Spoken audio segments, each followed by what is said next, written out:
Hello, Narnach here. Welcome back to Path of Exile. We are playing in the Harbinger League, in the Fall of Oriath expansion.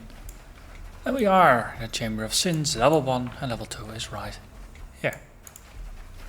In between episodes, I went back to one of my old standard characters in order to play around a little bit with castman damage taken and the interactions with our lovely little skill called Desecrate and Bone Offering. And from what I've observed, it looks like castman damage taken, the skills basically all trigger at the same time. That's what it looks like. And the reason I got confused, and when I was talking about orders and things like that, is because on the wiki there is a diagram that shows the order in which gems get cast, and that's basically top left, and then it just follows the links in the usual pattern of the digit 2 that a 6 link would form. Wait, we have to be there for the trial, not for the thing.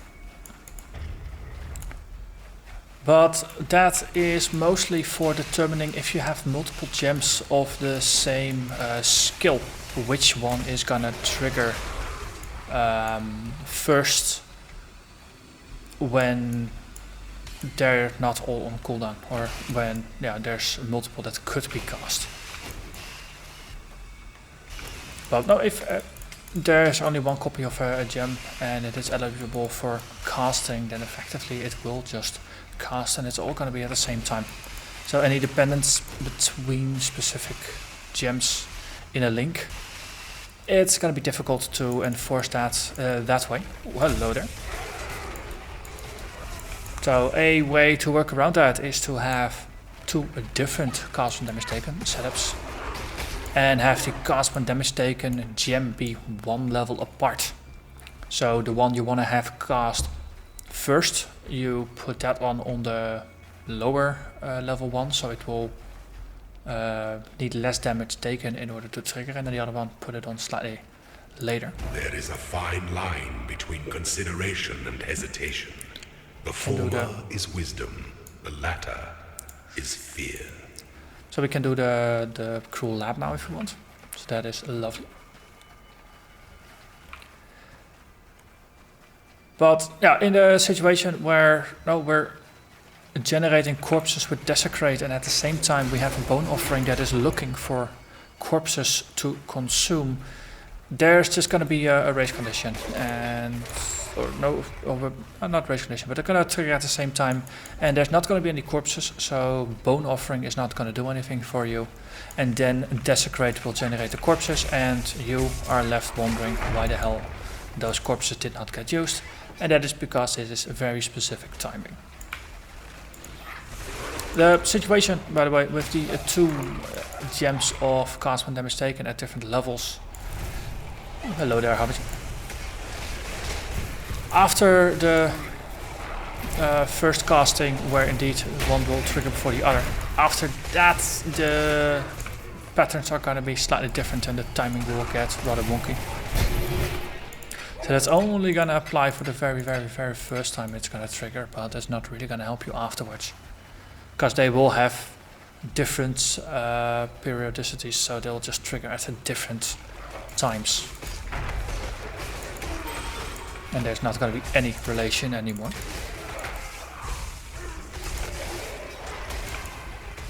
So in a more prolonged fight, it is going to be useful to have the Desecrate there. But that's only if you're not generating corpses in any other way. So that's going to be in fights where enemies don't leave corpses. So these lovely little harbingers that we've been running into, they don't drop corpses. Breaches, they do drop corpses, but they are...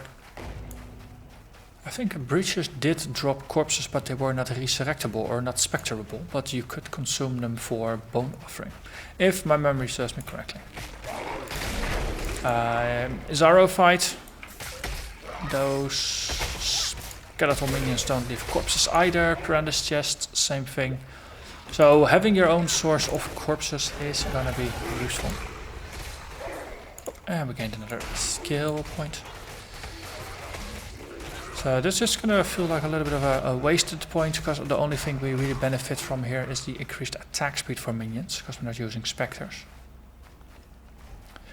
Extra damage and some leech, sure, but I think for now we'll just focus a little bit on boosting our life pool a little bit.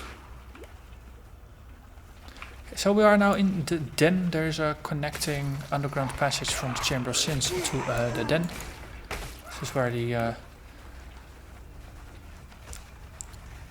Great White Beast used to reside.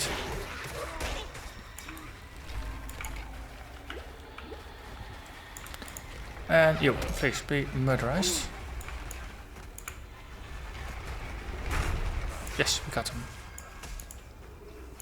Let's pick up some items. Well, one of the side effects, of course, of just running around with a setup that just needs to take damage in order to check the timings of cast and damage taken, is that I actually spent a good hour or two just playing around with a witch that just had cast and damage taken in, I think, just about every item slot. I had a tabula, but also just the helmet and the gloves and the boots also had cast and damage taken. It was kind of fun. So after the research with the bone offering and hello there, Great Wine Bones and the Bone Sculptor.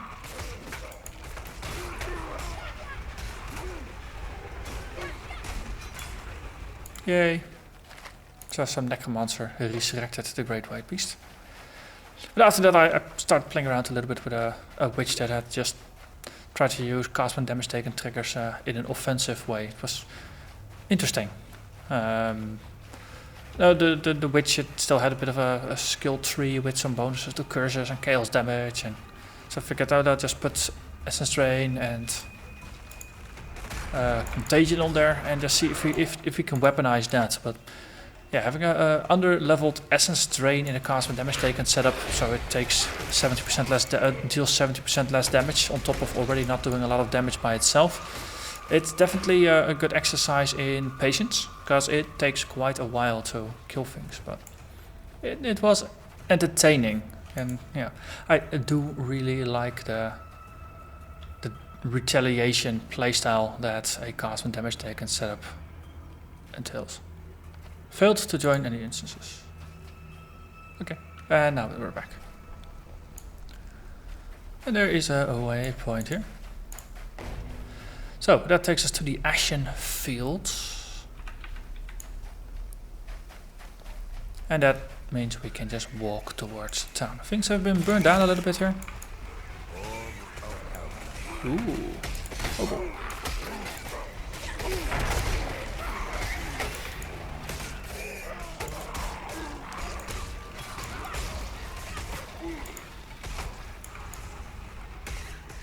It's also one of the things, a similar synergy between Desecrate and Bone Offering, where now you first want to trigger, then wait a little bit and then trigger the other one. It would also appear for Dark Pact with Summon Skeleton. It's basically the same example there. Because you would prefer to summon a skeleton and then trigger Dark Pact on the skeleton, rather than sacrificing your own life the first time and then summoning a skeleton afterwards. So that was a bit of an interesting thing as well. Just I played around with that a little bit as well. Horizon Shard. Harbinger Shard. Okay. Slowly getting into some more exotic things. Probably should end up color coding these shards in my loot filter as well. Just to separate the more mundane ones from the shinier, unique ones.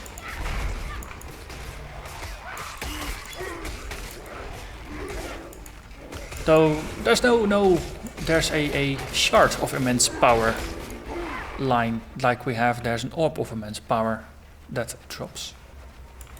Ooh, monsters cannot be stunned and poison on hit. Good thing I'm not playing a stun build.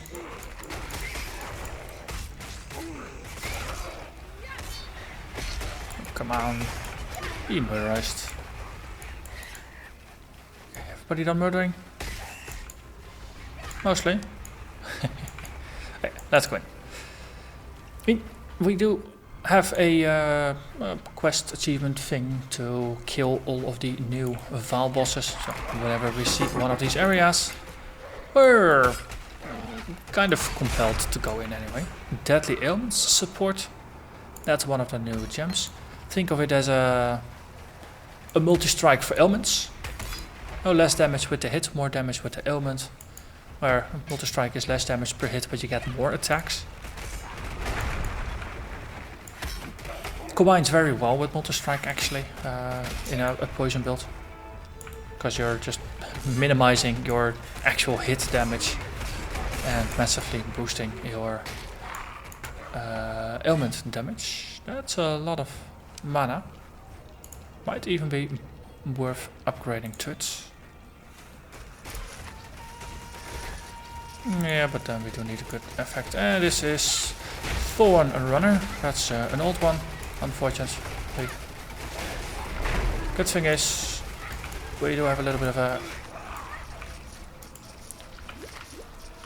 way to get underneath his shell with our skeletons. That's one of the nice things about Dark Pact. The point of origin of the cast is the skeleton, not yourself. So you can get under proxy bubbles with it. It's a nice detail that could very easily have been different, but I'm happy it's not. Ooh, we actually have a ghost in there.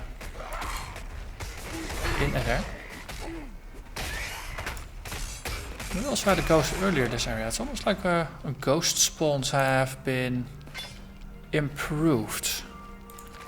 As in, we actually have a better chance of getting multiple ghosts in an area, therefore helping us complete some achievements where that require multiple ghosts in something to be killed.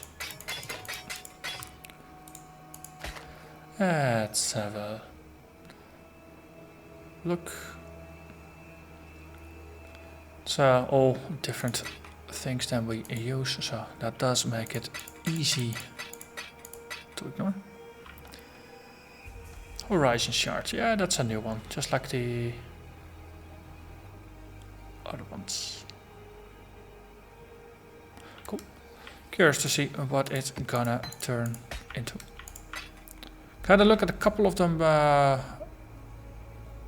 in the data leaks or the data harvests. But must admit, I usually need to actually use some things before names and effects tie themselves together in my mind.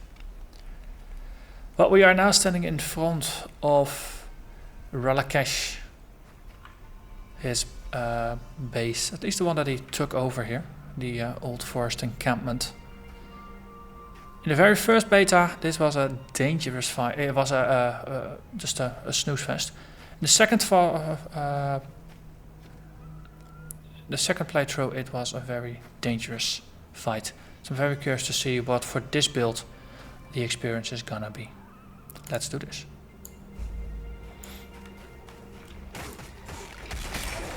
One of the upsides is of course that we have a lot of minions.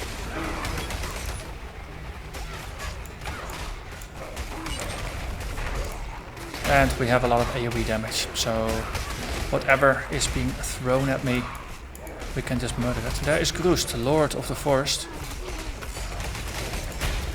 I think this is main, yeah, so that's my movement speed that's reduced. I'm not really a moving build here, so it doesn't really matter.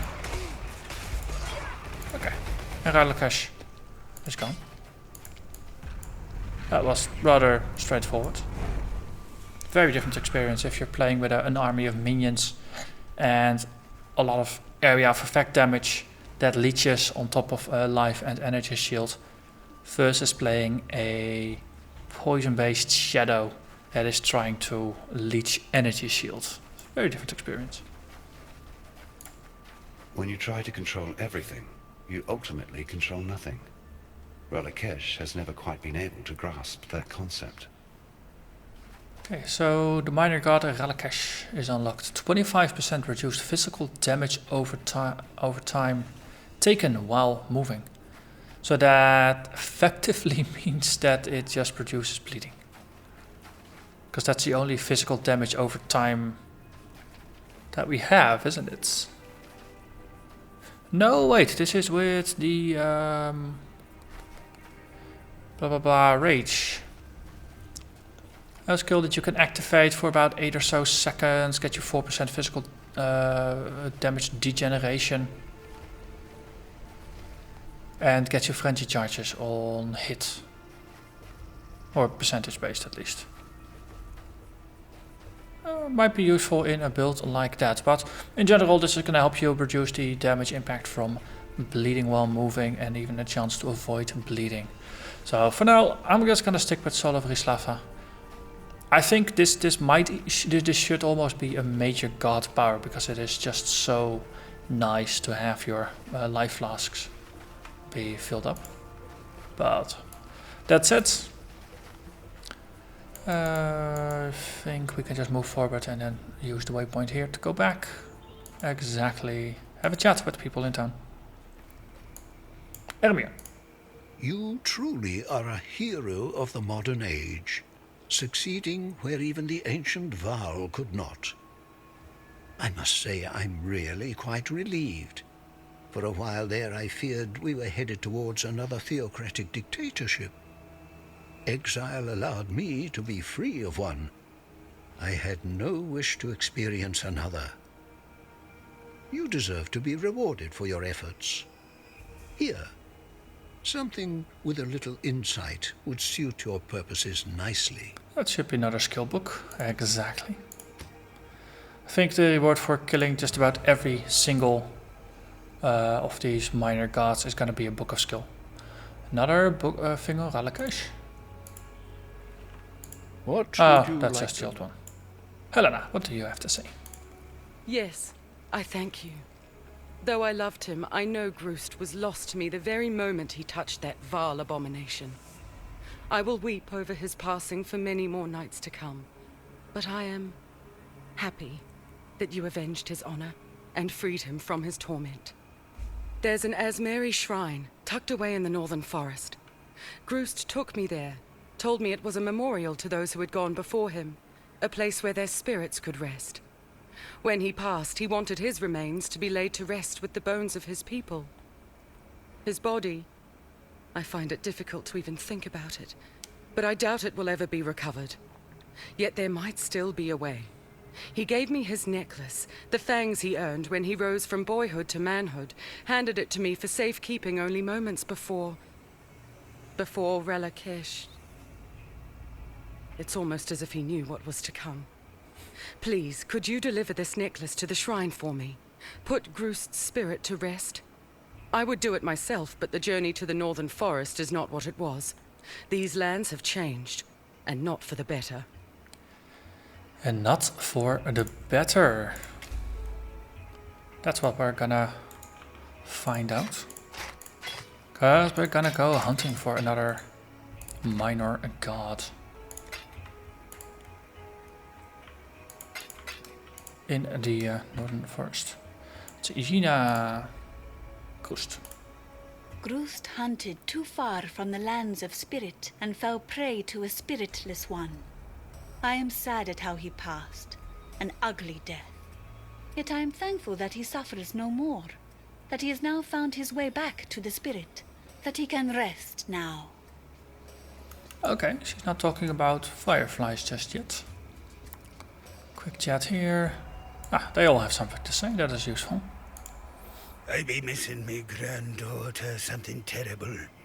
You know, I used to tell Lily bedtime stories till she fell asleep in me arms. She loved the ones about Kishara, a tough as nails Val lassie, said to have explored every coast, cove and bay of this blasted continent with the help of her star. Some nifty artifact she nabbed from somewhere on her first voyage. Young Lily, she were fascinated by Kishara's star.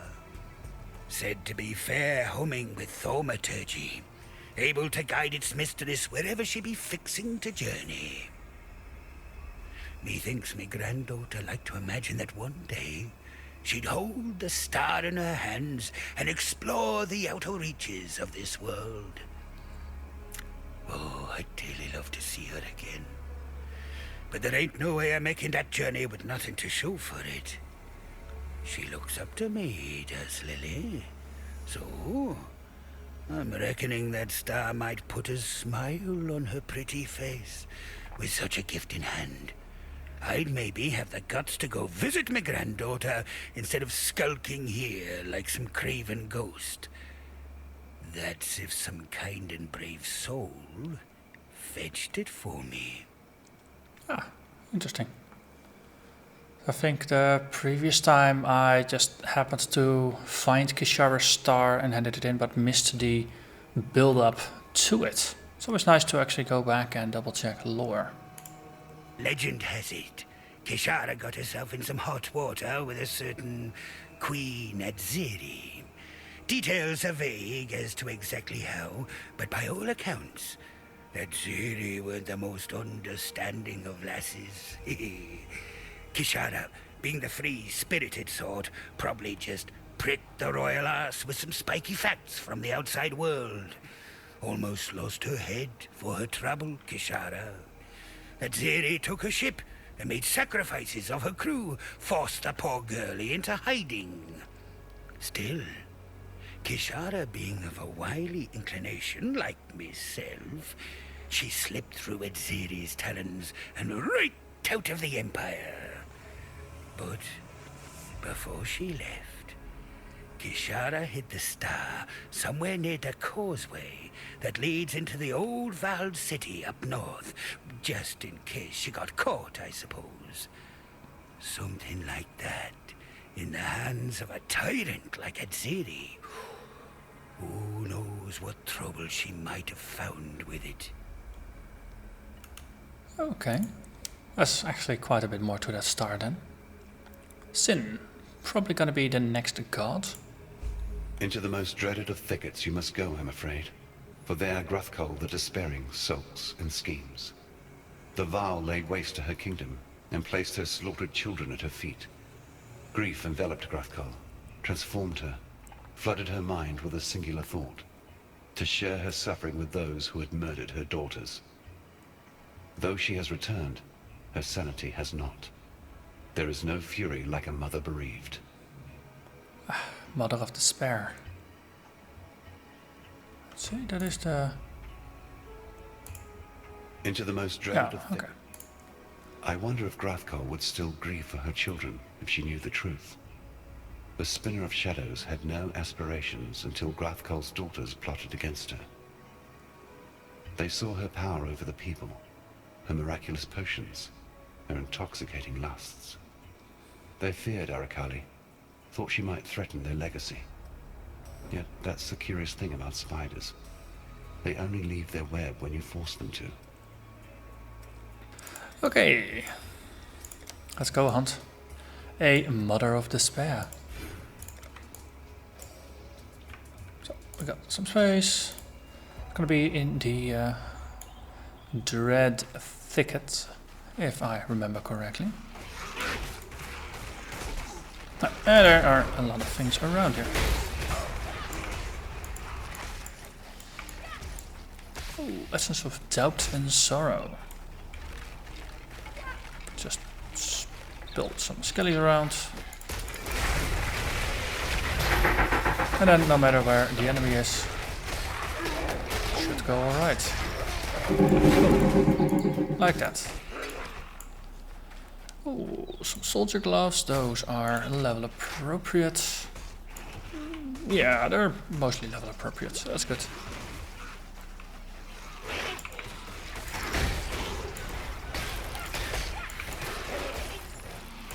Just clearing the sides here, just in case the exit spawns. Would be awfully inconvenient having to backtrack this one. But it's not. So we can now just cling to the left hand wall.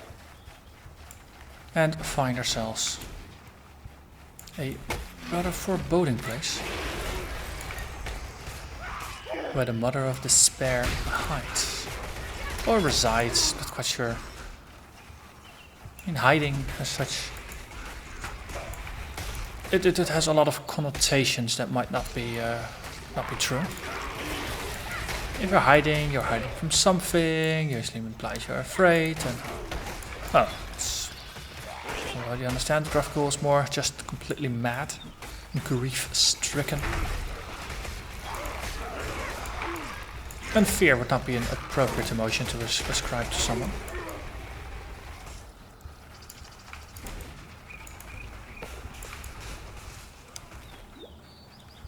Okay, there we are, the dread tickets.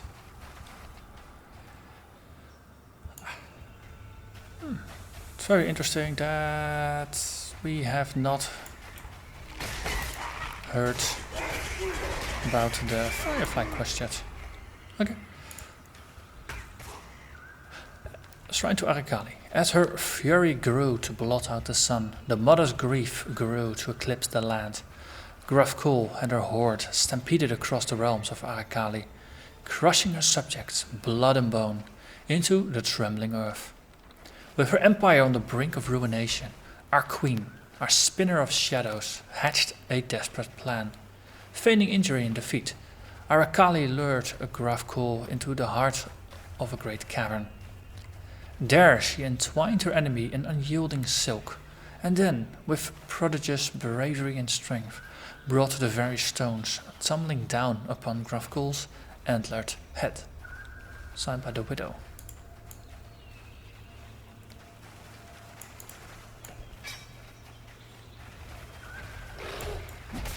Okay, so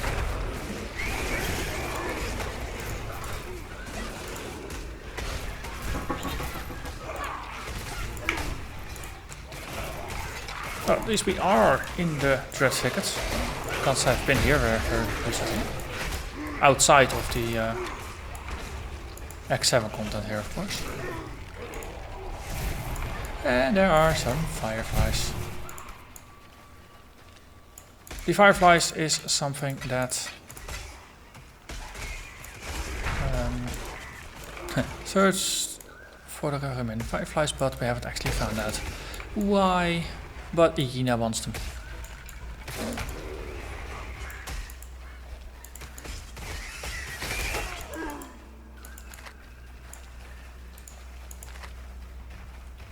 Let's see, 3 rare mobs, 4 additional magic items.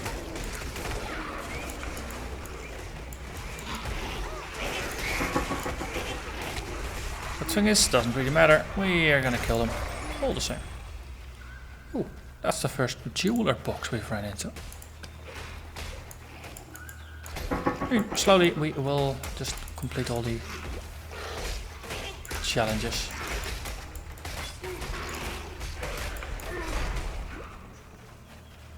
Then there is the Den of Despair, and there is the Firefly here. I think we needed 7 or 8, so that's 1, 2, 3, 4. So, you know what, we're gonna go hunting for the Fireflies first. And after that gonna go into the Den, because otherwise it's a little bit of an anticlimax after doing a god fight. Then having to do a silly fetch quest looking for fireflies. I think the whole Firefly quest is one of the weakest ones I've seen in the new content so far. Then again, it feels... 6 sockets. I know, it feels a little contrived. Yes, there's a little bit of a plot reasoning for it, but again, it's weak. But the exact reason for the fireflies will become apparent next episode. Oh, secluded cops.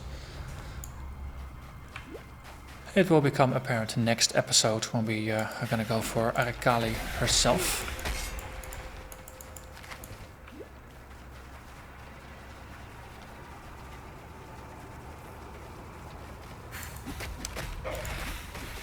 Oh, what's the modifiers?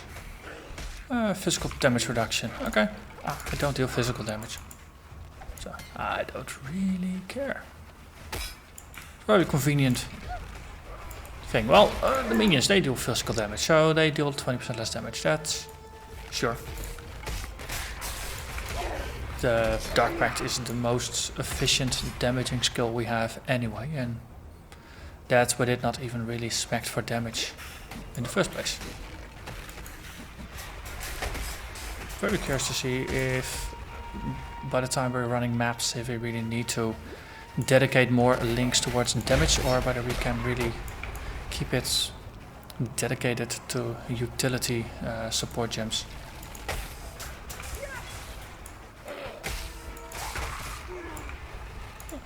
Thorium Spirit Shield. Oh, it's not one with spell damage. That's kind of not quite the one I want. Silver coin and Kutek. What are you doing here? You're not a new one. You're not a new foul boss. Okay. At least we get some gloves for our trouble. Azenath's Gentle Touch. Intelligence, life, mana, and curse enemies with a level 10 temporal change on hits. Technically, using gloves like these will allow us to apply temporal change with our Dark Pact explosions.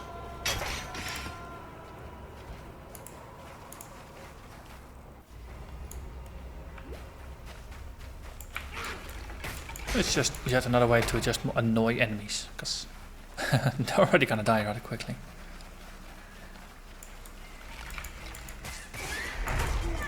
Yeah, and a build that has most of its sockets already allocated to things that are pretty essential to the build.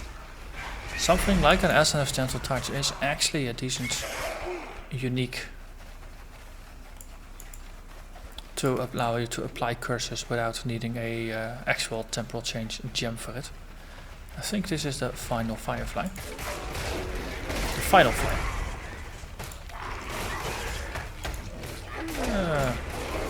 1, 2, 3, 4, 5, 6. Ah, one more.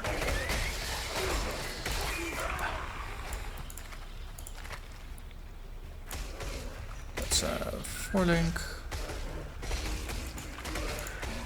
That's what's empty our pockets. And people in town suddenly want to talk about everything.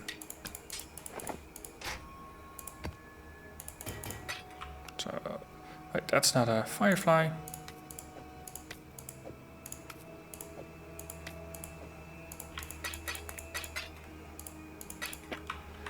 Okay, so hello. Helena, nope, Hina.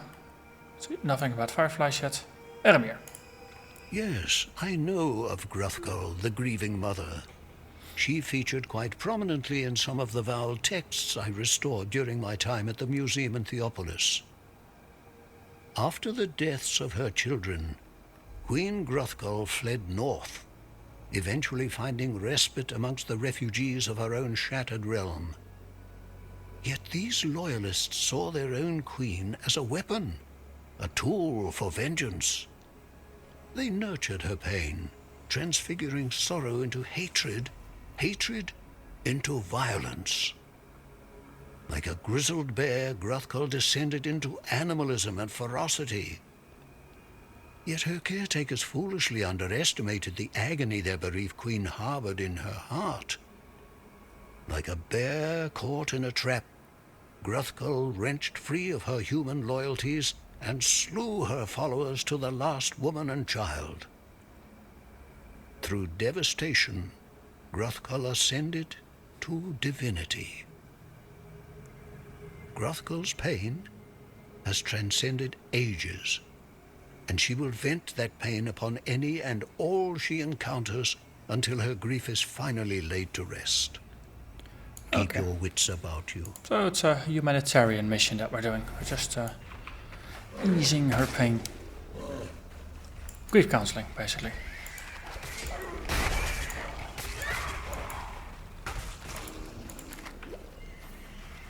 Let's see. No, this is leading us the wrong way, unfortunately.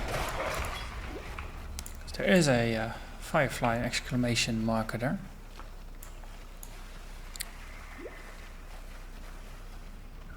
Yay! Is this the last one? I hope so. Yay! And now suddenly Yina wants to know about them.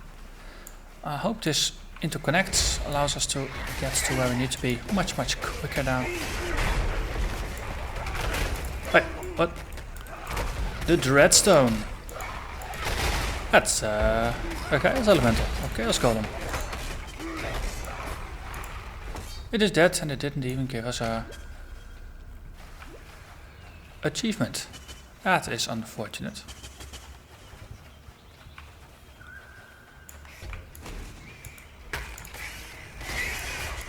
I wonder if that's one that the devs have missed, or that's just one that they don't care about, given that it is the Dread Ticket after all. Oh, dead end. Lots of monkeys, but still a dead end. Okay, moment we've all been waiting for. Den of Despair. I do like how this is really gloomy and shadowy.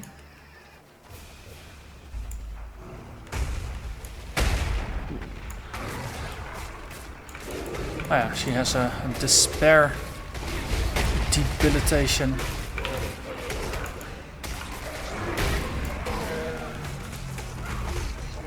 That makes you slower and slower and slower. And the more damage we deal to her, the slower she's gonna get. And that is our very first death.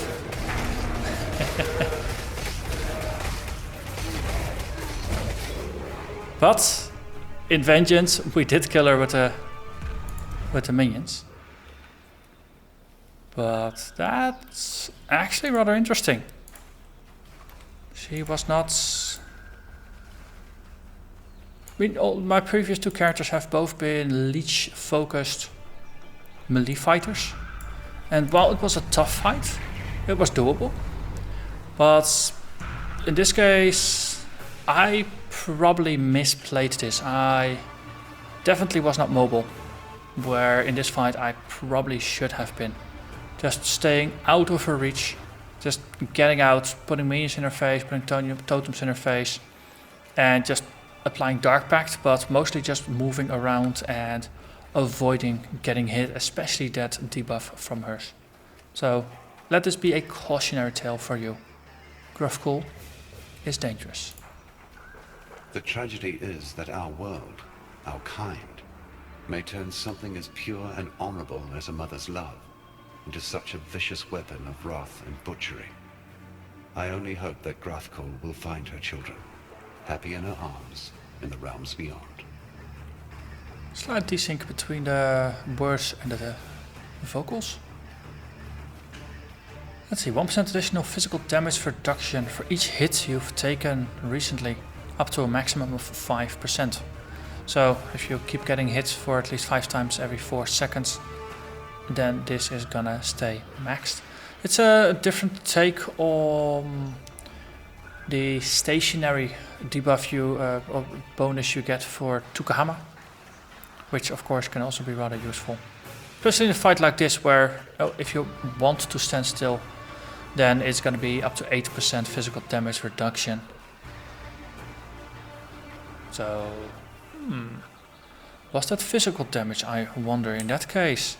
The solid Relic Ash that we just unlocked might have been useful, though I would have to be moving in order to benefit from it. Wait. We are done in the Dread Tickets. Next episode we will just resume again from the waypoint, because we need to head the other direction in here. So let's have a chat with everybody in town about what they have to say about Gruff-Coll and the Fireflies. So the grieving mother sleeps once more. Her story has come to fascinate me, and your conquest of her makes for a satisfying dramatic climax, don't you think? I'm but an old man living vicariously through your life. As history seems intent on repeating itself, I should record it in a book.